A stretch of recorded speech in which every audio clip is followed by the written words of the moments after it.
Good evening, ladies and gentlemen, and welcome to tonight's Wound Care Today Facebook Live. We're well aware how busy you are, so a massive thank you from me and the team for making the effort. Tonight's session is called Learn More About Wound Healing with the M.O.I.S.T concept and Microworld. And our amazing speaker who's with me now is Associate Professor Matthew Malone. Good evening, Matthew. Evening, Ed. Thank you for the kind introduction. How are you this evening? Yeah, really good. Thanks for your support. Ladies and gentlemen, as you can see, Matthew is currently live from a hotel room in Gothenburg. So if we have any technology problems, please bear with us, and I promise you we'll get them sorted out as soon as possible. The link for your certificate of attendance will be made available towards the end of tonight's event.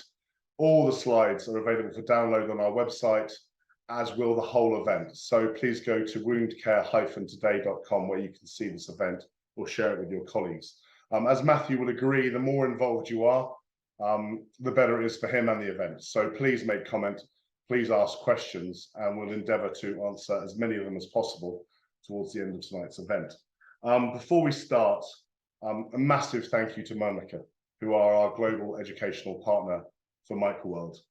Without your passion, commitment to modern, innovative education, this wound healing platform simply would not exist. So a massive thank you from the team of Wound Care people and from Get Animated.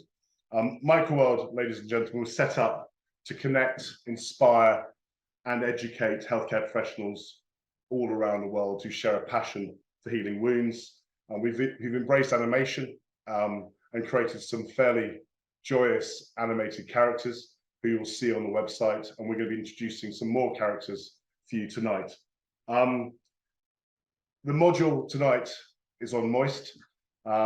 You can register now, go to our website, which is mymicroworld.online, to see the animation and complete the module. We've also got 3 modules we've done before on wound healing, wound exudate, and wound infection.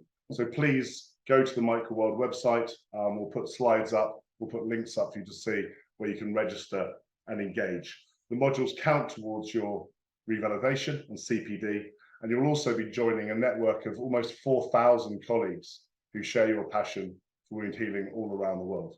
So, ladies and gentlemen, without further ado, it gives me great pleasure to introduce our speaker tonight. Over to you, Matthew.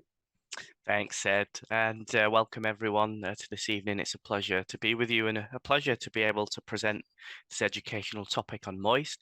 Thought I'd give you a little bit of a background intro into myself. My name's Matthew Malone, Associate Professor with Western Sydney University, Infectious Diseases and Microbiology. But my current job at the minute is as the Principal Scientist for Mölnlycke. And so I think I'm pretty well situated to give you this talk. One, because I was a clinician and an academic not so long ago. And I've been with Mölnlycke now for just over a month.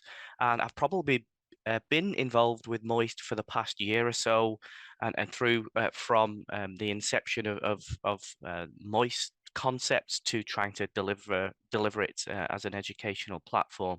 So I'd probably like to also think I've got some clinical context and some tips maybe that you could take home with you after watching this evening. So class 4 is on M.O.I.S.T this evening, and the class will take you through the importance of holistic wound assessment, the M.O.I.S.T model and its use in daily practice, what each letter of M.O.I.S.T represents, and some treatment options that fit within each of the letters of M.O.I.S.T. And so I always was told by a few mentors of mine that, wound assessment, if you really want to understand your patient and want to understand what's going on, you should spend and invest a fair bit of time listening to your patient, asking questions, and performing an assessment so that you can adequately understand what's going on with the person. And one of the problems I think that we see in wound care is the heterogeneity in which wound assessment in practice is done. And there are some concerns over how that heterogeneity may change or create a case where patients have worse outcomes.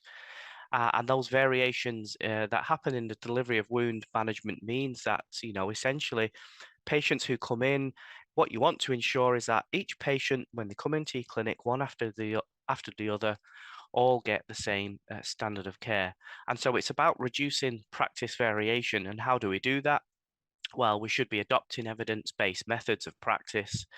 We should be improving our skills as health professionals who may encounter wounds through understanding how to perform and undertake appropriate wound assessment. Um, and hopefully supporting some patient engagement when we do so, so that the patients are involved in their own care or shared care. So the M.O.I.S.T model. Wounds are often referred to as chronic, commonly using a time-based definition. However, the underlying cause of wounds such as foot ulcers or peripheral arterial disease, they need to be addressed, often using new therapies.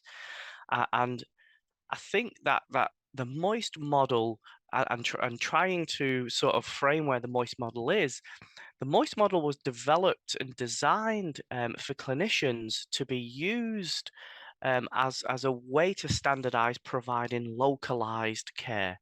And it was produced by an interdisciplinary expert panel, the WoundAC, who was led by Professor Joachim Dissemond. And it's not something that's overtly new. It's been around since 2017, when the first inception was done by the WoundAC. And essentially, the German speaking countries come together. The experts in the area convened, and they thought that there was a requirement to build on some potentially existing models such as time. And so M.O.I.S.T is really an evolution of the time model and other models that came before it. And it still applies, it's still at the core of M.O.I.S.T, except there are some new things that have been built in to the M.O.I.S.T, which they felt was needed because of, like everything, the changing um, landscape of providing care in terms of new therapies. And so we will try to go through what M.O.I.S.T is. But I have this slide because some clinicians like to work in a systematic measure. So they do the M first, the O, the I, the S, the T. The same with time. There was a logical flow, maybe, of how you did it. You did the T, I, M, and E. And M.O.I.S.T isn't necessarily designed to do that. I mean, it's designed to be flexible so you as a clinician can use it in exactly the way you feel suits your practice. And so for me, for example, I might not use M.O.I.S.T in that chronological order. I might see a patient and I might decide that the most important thing that I want to look at is the O when it comes to providing localized therapy. And then it might be the T or the S or the M. So it doesn't have to be in order. It's about giving you the flexibility to use it as how you see fit, essentially. So let's just jump in a little bit and touch on what the M stands for. And the M is for moisture balance. And we know that a high volume of wound exudate is often associated with a wide range of both acute and chronic wounds. And we know that excessive exudate production that isn't managed properly can contribute to a detrimental effect to the wound. The wounds can get larger and you can have peri-wound skin damage. And one of the major reasons for this is wound exudate is very proteolytic. It's designed to break things down, and in the short term, when you have injury, it's very effective at breaking down damaged tissue, so that new tissue can come in and be repaired. But obviously, if you've got a situation where you have lots of overfilling wound fluid into the peri-wound or just sat in the wound for a long period of time and it's not managed appropriately, that can actually cause collateral effects to the tissue. So insufficient exudate production, conversely, though, can also delay wound healing. And so we know with cellular events that M.O.I.S.T wound healing concept that isn't this moist, that wounds need to be slightly moist so cells can slide over each other. And when that isn't there, we know that there can be a delay in healing. And different types of dressings have different degrees of absorbency and different ways of managing exudate. And so, it's really essential that clinicians understand what they're actually putting onto the wound and why. What sort of exudate is it? How much is there? Is it viscous? Is it not viscous? And how does that affect your dressing choice? Um, so M stands for moisture balance and is there to basically alert clinicians that when you are coming to provide localized therapy or care, what you may think is important is M for the moisture balance. And you're going to sit there and you're going to ask yourself those checklist questions. What sort of exudate is it? How much is there? Is it viscous? Is it not viscous? What is the most appropriate dressing for this type of wound? And then there are different degrees of dressings which you can decide that you want to use. So absorbent dressings should be able to efficiently transfer exudate to prevent pooling. An absorbent dressing should support a clean wound bed by absorbing and retaining exudate and also microorganisms, and also essentially promote autolytic debridement, which is essential for the wound healing process. That's a natural process, but it has to be able to balance that, and if it's too much, it can be detrimental. And an antimicrobial component to the dressing may be required when a wound has an infection, whether that be an acute infection or a chronic infection, and you may want to add an additional component to the moisture balance as well. So some points for practice. A large volume of exudate may contribute to malnutrition since exudate is very rich in protein. A large wound may lead to significant protein deficiency, and poor nutritional status can have a direct effect on wound healing. And there's a growing body of evidence and some consensus guidelines recently, which really push for patients having a nutritional assessment, um, and looking to address that, which I think can often go underlooked in many of our complex patients. The O is a new part with regards to the ability to provide oxygen. Oxygen is required for important cellular processes, and if you don't have oxygen, those cellular reparative processes fail. Oxygen's important for virtually everything with the human body. And as we know, many wounds that we see may have some sort of oxygen deficiency, and that can be caused by sort of primary vascular pathologies. But you can also have very localized oxygen deficiencies. And I think this has come to where we understand this now as being hypoxia. And hypoxia is a common cause of poor wound healing. Oxygen is needed during wound healing because of the increased demand for reparative processes. And as I touched on, there are conditions which can primarily lead to a poor perfusion to a limb.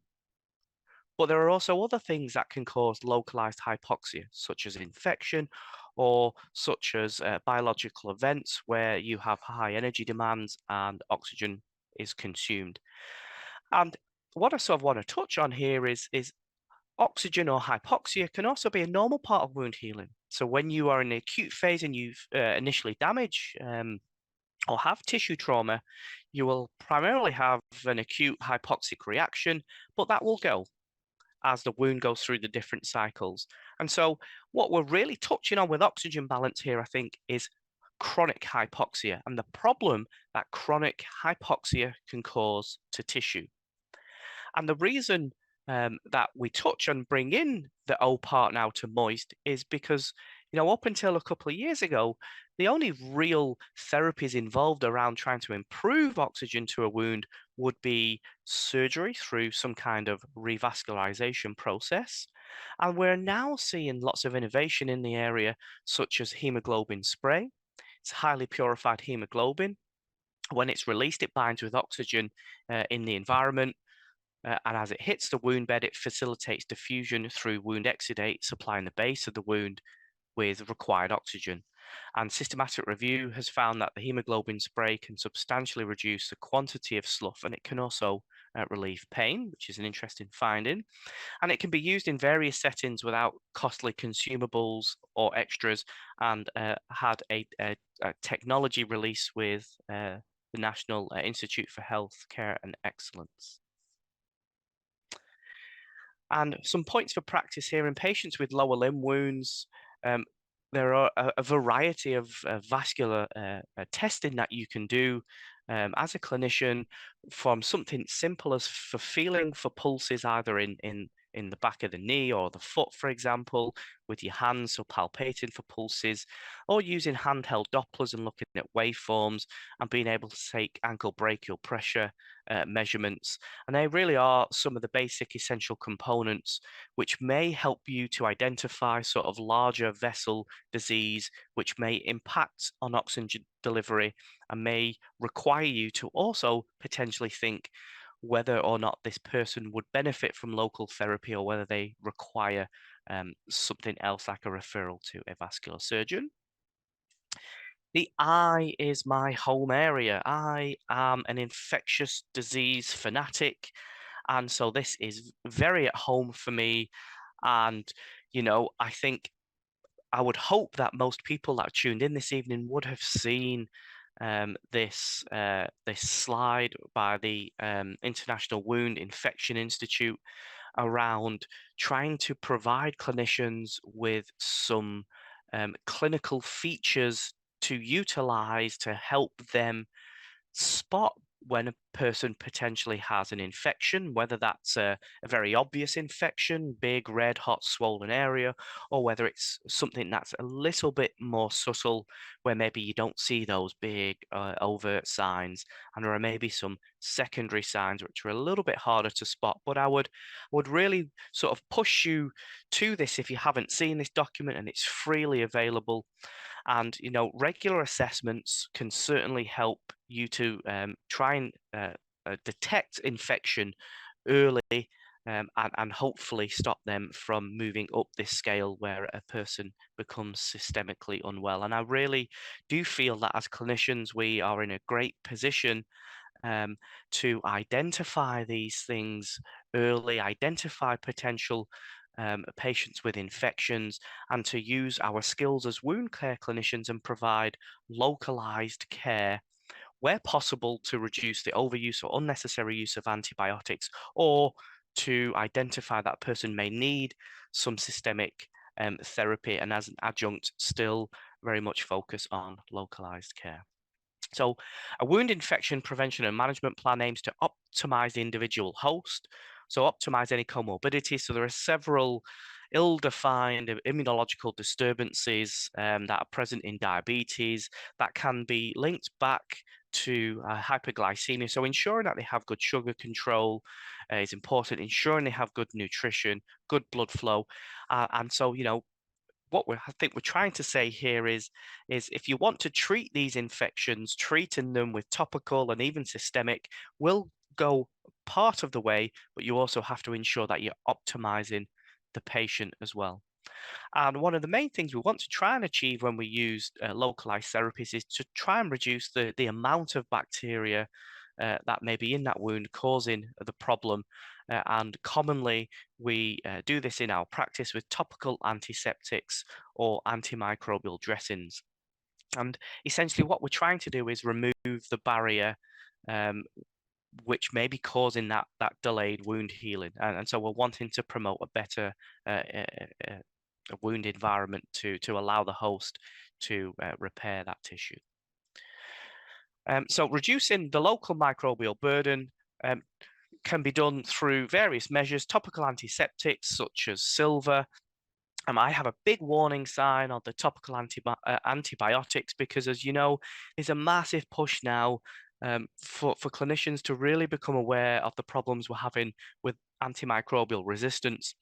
And if you look at some of the stewardship and guidelines specifically around wound care, we're really trying to avoid wherever possible the use of localized topical antibiotic ointments, and where possible, try to substitute those with really good standard of care with potential adjuvants such as the topical antiseptics and even our non-medicated wound dressings or treatments that we may have, such as larvae or maggot therapy.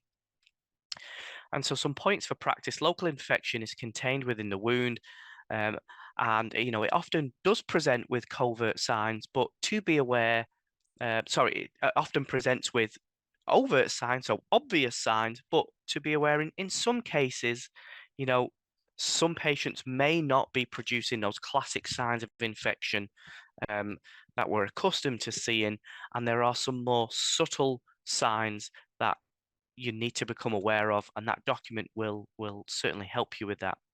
Overt signs and symptoms include classic signs of inflammation, which is erythema, local warmth, swelling, increased pain, and some collateral effects to the wound bed, which will be the wound breakdown essentially, and delayed wound healing. Covert or subtle signs can include things like hypergranulation, friable granulation tissue, dark coloration to the tissue, just a poor look or poor quality of that type of tissue, epithelial bridging and pocketing, and most usually you will see an increase in exudate. And as I touched on, those downstream effects are that it can cause a delay in wound healing. So the S again is a new function in this letter, in this concept, which is around support or supporting the wound bed, and essentially really around strategies or advanced therapies that may change that wound environment to become that is unbalanced, to balance it essentially. So some things which we may have seen or heard about are excessive matrix metalloproteases, and they essentially degrade the extracellular matrix, and they can be released by both bacteria and by the host. And with that change in wound environment, we can see an altered pH, and again, with an influx of proteases. We will also have pro-inflammatory mediators which drag in all of these infiltrates, which again degrade tissue, and will also degrade things like growth factors and collagen. And hard to heal or chronic wounds can either fail to go through the normal chain of events, and or get stuck in this, what we term the inflammatory phase of healing. And MMPs play an important role in wound healing. They're both good and bad, and we need them in different forms. And they remove specific damaged protein cells and bacteria, and they prepare the wound bed for proliferation and help to contract and remodel in the maturation stage. So whether we have sort of anti-inflammatory effects of MMPs, but we also have very pro-inflammatory MMPs, which can often be present in too high levels for too long a time in the wrong place. And when this occurs, they start to degrade proteins that are essential for wound healing, and the wound healing becomes dysfunctional or impaired. So we require interventions to basically break this cycle of delayed wound healing, trying to focus on some of the potential mechanisms we touched on, and alter that wound environment. And these treatments can include things which reduce inflammation and maybe manage excessive MMPs. And treatment options, though, however, will also need to address the increased volume of exudate and pain. So it's not maybe just applying something just for the inflammation or proteases. Again, we've got to bring in the whole concept of moist, and there may be other requirements. So the T is for tissue management, and it is really sort of a primary core of wound care. I mean, if you've got damaged tissue, you've got to manage that tissue, and the presence of devitalized tissue can cause a foul smell or malodor, increases in volumes of exudate. It can increase the risk of inflammation and infection, because that devitalized necrotic tissue is a perfect ground for microbial contamination, and with that will bring an inflood of pro-inflammatory mediators as it sparks the host immune response, and will be a physical barrier to healing. So at the same time, all of that put together will certainly reduce the patient's quality of life. And I think there's really, a lot of strong evidence supporting, for example, the effects of what malodor can have on our patient's quality of life. So debridement is a foundation of wound healing and involves the removal of varying forms of devitalized tissue, slough, hematomas, debris, infected tissue, necrosis, eschar, foreign bodies, and all of these materials which both accumulate on the surface and also deeper in the layers of that wounded tissue. Examples of debridement include surgical debridement, they include conservative sharp debridement, or autolytic debridement. And there are other forms, chemical and so forth. But, it may be necessary to use more than one method. And so, for example, you might want to rehydrate, a hard black eschar with autolytic debridement. And then you may actually be able to get some tissue scissors or a scalpel and have some form of mechanical debridement, particularly, if you've got patients that still have intact sensation, and these things can be very, very painful. Debridement, should be performed frequently on an ongoing basis, and that will really be dependent on the patient and their needs, and the amount of devitalized tissue that you need to remove, and in what setting, and in taking into the risk with that. So points for practice: patients should be provided with information regarding the type of debridement, and I always try to teach students this message, and even staff. And I've heard in my time so many complaints from patients who would come in and say someone debrided this, a practitioner debrided this, and now it's worse, or now it's bigger. And actually, what you maybe have to tell them in this is that sometimes you have to make it bigger before it gets better. You've got to put a scalpel to it. You suspect there's something going on underneath, and debridement is going to be this and that, and these are the benefits and these are the risks. And I think we've become a little bit complacent when we see so many patients because we assume they know what debridement is. But I will stress it's quite important to let patients know what debridement is and what to expect with it. And we have to get informed consent before the debridement, which is often verbal, but there's a big push for having that as written consent. If you feel your patient requires a method of debridement that's outside your scope of practice, never be afraid to refer on. Never be afraid to refer up the chain. It's not a failure in your part by any means. You're actually doing something with regards to an earlier intervention by making sure that patient gets the right care at the right time. And that debridement may need to be fairly aggressive, or it may need to be done by someone with a competency and ability to pick up maybe a sharp instrument, for example. So just to conclude, really using a wound assessment and management framework can help lead to an optimal wound treatment and improve patient outcomes. And that's what we're after.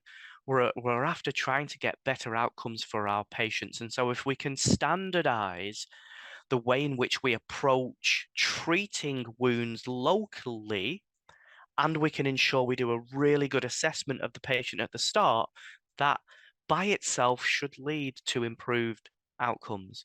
The M.O.I.S.T model allows for new treatment options which may be necessary when dealing with chronic wounds. And we can see how much innovation's gone on with COVID, and this will filter through different areas such as wound care. And as it evolves and we innovate, we want to add these new therapies into this model. We don't want to go back and reinvent the wheel and have to do something new because new therapies and new paradigms open up. So M.O.I.S.T is designed hopefully to be a little bit future-proof, so we can add new therapies in. And the model extends beyond the well-established time framework, adding two new factors, which is trying to restore oxygen balance and supporting the wound bed. And, I've been a lecturer, and I understand that people learn in different ways, in different platforms, and Microworld offers a new animated way to learn material in an enhanced learning experience. And with that, I will hand you over to Ed, and thank you for your time this evening with me. And I think I will be hanging around for some questions. Matthew, thank you. Ladies and gentlemen, thank you. There's so many comments, questions are flying in. So Matthew, my gut feeling is, should we start working our way through some of these questions so we can get as much out there as possible? The first couple, I think I can probably answer, but I'd love your views. Yeah. The first one is Microworld just for the generalist nurse. Um, the answer is no. The vision behind this was to inspire and educate everyone involved in wound care. I think the feedback we've had initially has been mainly from the everyday practitioner. We have specialists all around the world using this, partly for education and educating their link nurses, but also for themselves, but also patients and their carers. The reason we've used animation that we can cut and shred into 45-second, 1-minute clips. And I'd love you guys to go to the Microworld site to have a look. Is so we can actually provide that education to patients and their carers as well. So the answer is we've had professors use it, specialists used it, everyday practitioners, as well as patients and carers. So we try to create something for everyone. Matthew, your thoughts on that from a... Yeah, no, I completely agree. And as being involved in providing education at the university level, everyone learns differently, and even, physicians who you would consider, to have, an extensive knowledge, really, most of them really don't when it comes to wound care. And for them, actually, an easy platform to be able to pick up snippets could be an essential tool. Specialists in the free time, just wanting, just to catch up on what the most, the evidence base is, but it's in a different format. It's not in a large systematic review. You've condensed it and put it into a format that's easy, simple, it's quick. You can jump on, you can understand things and get an idea, and it's probably, that step then to also maybe get you interested as a stepping stone for other potential learnings. Yeah, brilliant. Totally agree. So question 2, are there any other Microworld modules coming? The answer is lots. So we have 4 already. We have one on incisional care coming out this April. And then we have one dealing with pressure injury prevention and management in the autumn. And we're following that with something on diabetic foot ulcers. And then we have a plan throughout 2024 and 2025. So as I said, register. You'll hear all the updates on new launches, and we'll be doing everything through the Wound Care Today channel as well. So question number 3. I'd love to share M.O.I.S.T with my team. Do you think it's suitable for everyone working with wounds? So I think, Matthew, that again comes back to my previous point. I think the answer is yes. Everyone looks at things differently, but there's something relevant on the site, whether you are professor, specialist, through to student nurse or patient carer. So the answer is absolutely. Question 4. This one came through from Karen Nash Greeley.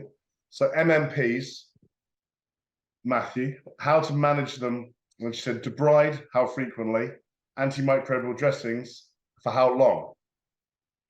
Yeah, so essentially the bride, most certainly. I mean, you've got this area of devitalized tissue, and you need to remove that. And there's reasons at a cellular and biological level, whether there's microorganisms in there, whether there's sterile inflammation being caused by repetitive injury, if the person's keeps pressure in the site, you do need to remove those MMPs, and yes, there are potential therapies for it, but it's also around preparing the wound bed to deliver those therapies.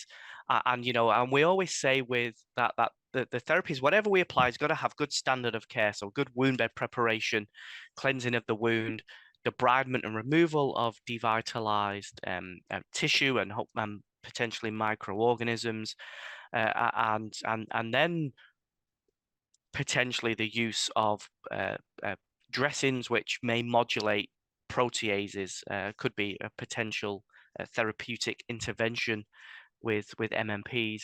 How much to debride frequently depends on the patient. I would say at least weekly or every other week. But again, I always hate to stick a generic marker on everyone, and I just think it's very patient centric, and some may require less frequent, and some may require more frequent and debridement. And then on antimicrobial dressings? So again, I'm a big advocate still for using antimicrobial dressings wisely. And when I think that there is a microbial pathology driving that delay in wound healing. So if I think there's an infection, if it's a localized infection that I think is amenable to topical antimicrobials, or even whether I think it's an acute infection and needs systemic antimicrobials, I will still use those topical antimicrobials wisely, and I will commonly use them for about 2 weeks. And then I will do a review at 2 weeks of how I perceive the impact of that therapeutic intervention has been to the wound, and whether or not I decide to extend the duration. But what I hate to see is overly long uses still of antimicrobial wound dressings for months and months on end. And if they will work properly and have a great effect, they will do that within weeks. And so 2 weeks with regular reviews. Brilliant, thank you. So question number 5, can you talk a bit, Matthew, about nutrition and wounds? Is this most important with highly exuding wounds or on all wounds? Yeah, I think it's actually important in all wounds. And you know, there has been varying levels of evidence in the literature about how important the nutritional status is of the patient. We used to see many patients that would come into the clinics that would be obese and overweight, but they're malnourished. And I think, you know, the scale of it is probably still undervalued or under recognized. And I think really think that what we've struggled to get sort of involved in multidisciplinary teams has been to get buy-in from the dietitians and so forth. We've commonly found that very difficult. I would probably hazard a guess it's the same regardless of the geography. But I think if you have an opportunity to improve how you assess the nutritional demands of patients, or the nutritional deficiencies, and whether or not you can incorporate um, improving nutrition in your practice, I would say it would be a fantastic addition where you can, noting there are challenges with that in itself. Thank you. So question 6, how can we help patients to understand concepts like M.O.I.S.T, or should we at all? I think it's really important that patients understand why you're doing things. And importantly, it's around getting patients to buy in to what you're doing in this shared care vision. There's no point in doing things if a patient really isn't buying into it, because it's unlikely to fail. And so, you know, I think really there's such a large scope now for providing education to patients and their carers, you know, through better ways. You know, historically, it's been we've sat there and we've lectured at you in the clinic while you're having treatment, or, you know, we get this old pamphlet that we've had for a while and we give you that. And, you know, then when you come in, we keep going on at you and going on at you. And so I think there's probably great potential here to have, you know, an educational platform that's suitable for patients that they can access in their own time under your guidance or help, you know, because you just don't want them going off and reading random things.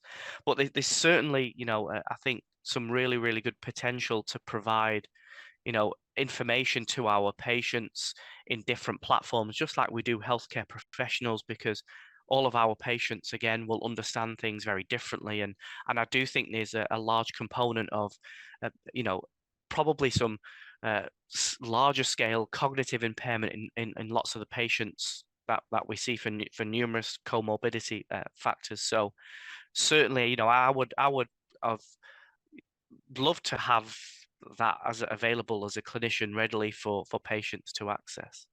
Agreed, and hopefully presenting it through the Microworld makes it more accessible than 18, 20, 50-page documents often come out in wound care. We want to try and make it as accessible as possible. So there's a couple of questions here on oxygen therapy. So oxygen therapy is interesting. Have you used it yourself, and what were the results? Or have you seen it used, and what were the results? So there's a few mix of things here, and I say this from a perspective of working very recently in Australia, where the hemoglobin spray was not approved via the TGA, but I have used this in other geographical areas with patients. You know, the really exciting new therapies, because we've never really had that much in the space of trying to improve hypoxic wounds or wounds that don't get much oxygen, bar sending them off to see our fellow colleagues in vascular surgery and seeing if they need to be revascularized because there's a blockage or poor flow. And I emphasize that that still needs to happen. If you've got a blockage and there's no flow, sticking, a topical therapy is not going to work. So I still emphasize the need to engage with that and ensure that that's not happening. Um, um, but where it's not happening, I think there's just, this great new innovation now where we're able to start seeing therapies uh, where we're actually trying to directly change the amount of oxygen in a wound by delivering them in an effective system. And I think, the great thing with Granulox, and which is the hemoglobin spray, in comparison potentially to other technology platforms, is that it's just really easy to use. It's a spray. You don't have to change batteries, pumps, and so forth. So, in that sense, it's also potentially easier to use and have a wider access for our healthcare professionals. So more patients may be able to get this therapy. Thank you. And the next one is, does compression therapy impair oxygen therapy?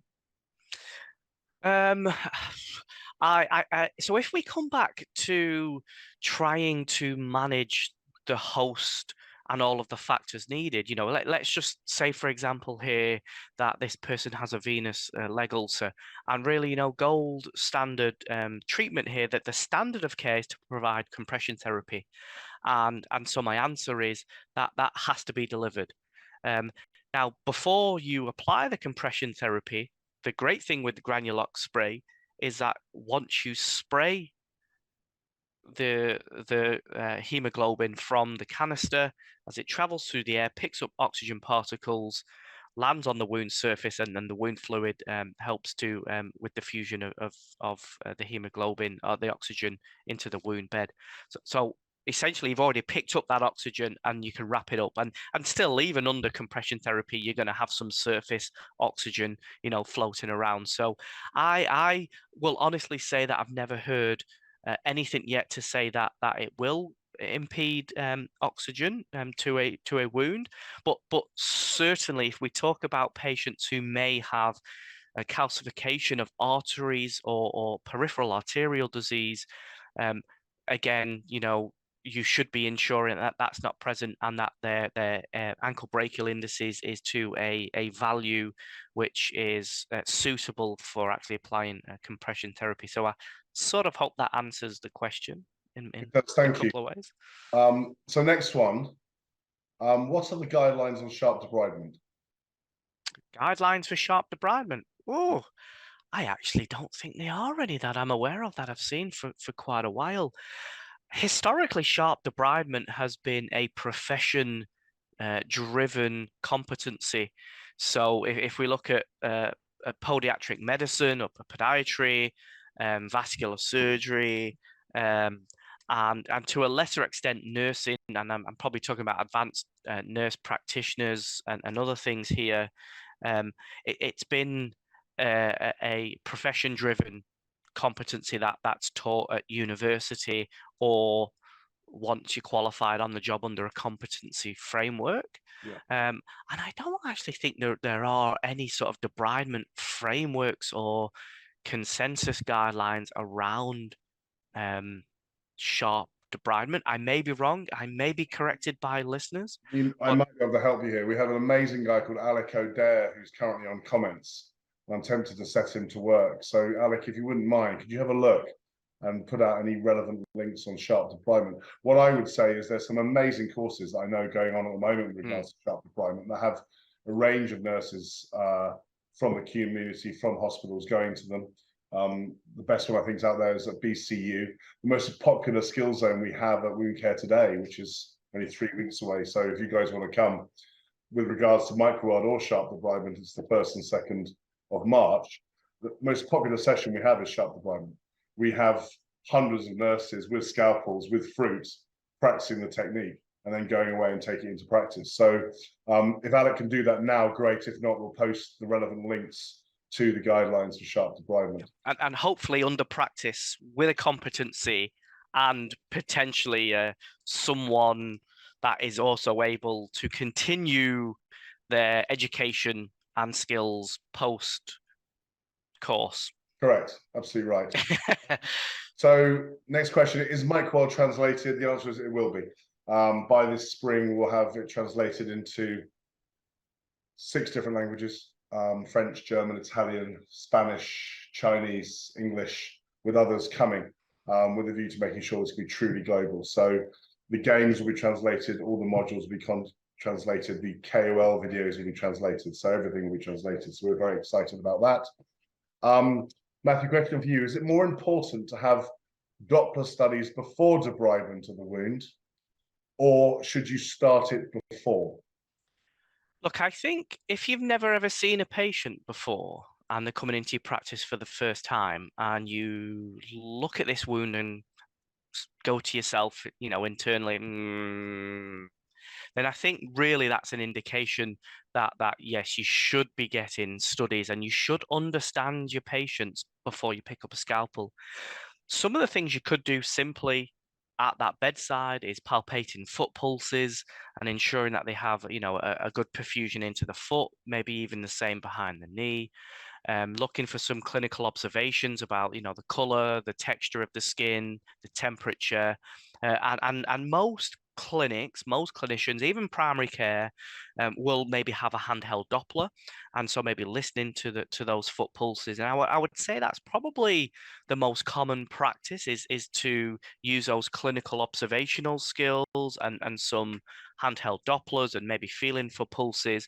And that would probably be for wounds that are maybe not that complicated, but certainly if you've got a patient comes in, complicated wound, looks like there's a lot of devitalized tissue, you're really not sure about them, you don't really have a good history of them, we should be understanding what's going on in terms of the perfusion before you pick up anything that's a sharp instrument. And I'll really hit home with that anyway, it's generally just good practice to know your patients and know their history, understand the story, and understand any pathologies they've got, which could potentially make what you're doing worse for them. Fantastic, thank you. Next one's for me, which has made me smile. Are they Microworld trophies behind you? The answer is yes. In a very tawdry move, I pulled.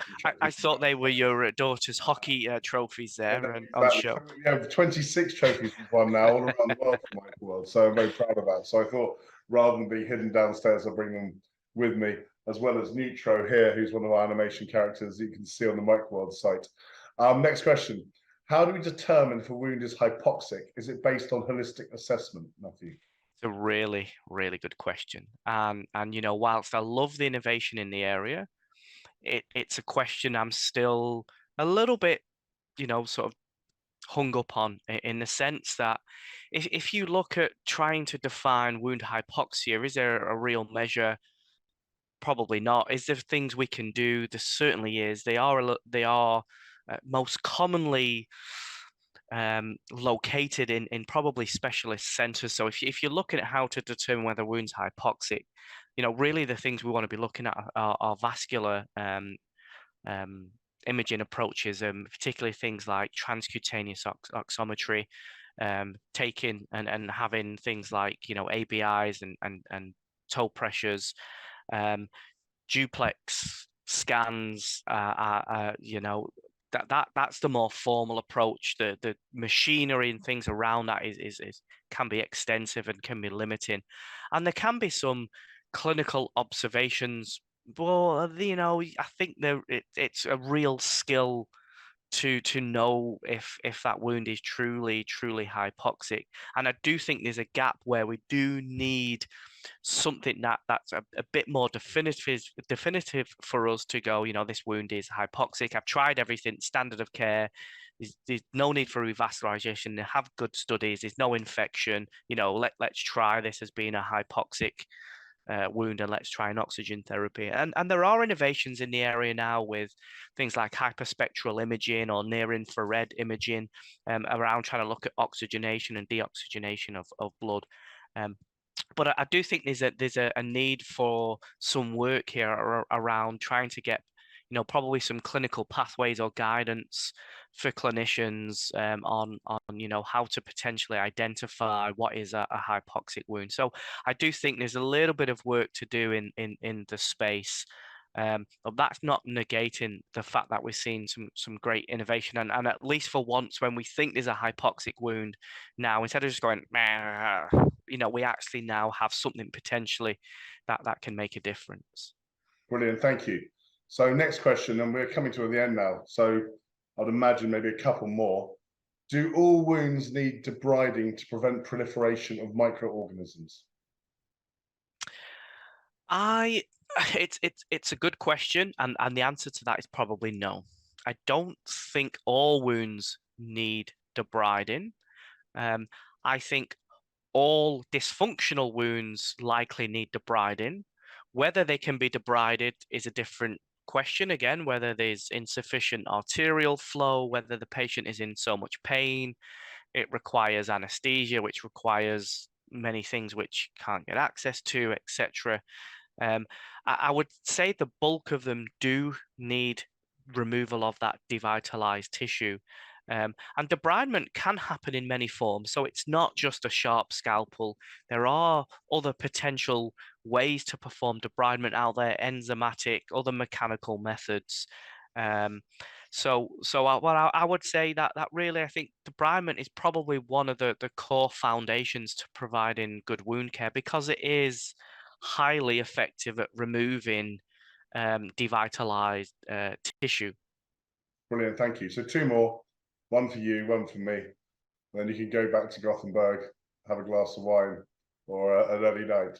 The early night sounds good. Yeah, you and me both. That's what happens when you get to 50. Incredibly. Yeah, living the dream. It's Wednesday. We should be out.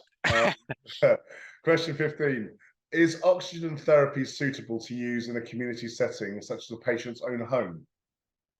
Yeah, I mean, if you are providing that person with the canister, and that's their canister, and you're not transporting it from a different setting to a different setting, that's how easy it is.